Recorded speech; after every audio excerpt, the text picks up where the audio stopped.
What's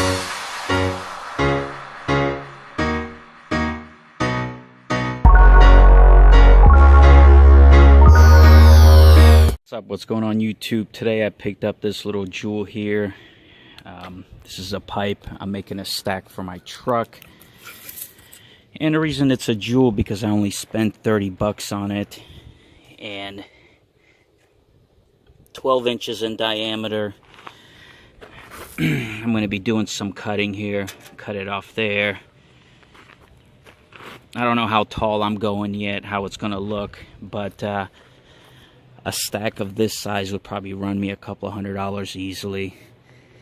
I would say about $150 to $175 if I was to buy it aftermarket, but I like doing these little projects. Picked it up cheap. All I have to do is give it a good cleaning. I'll polish it out once I'm done cutting stuff off, and I'll post another video when it's actually installed in the back of my 7.3. And yeah, I'll get that posted ASAP. I'm going to start on it right now.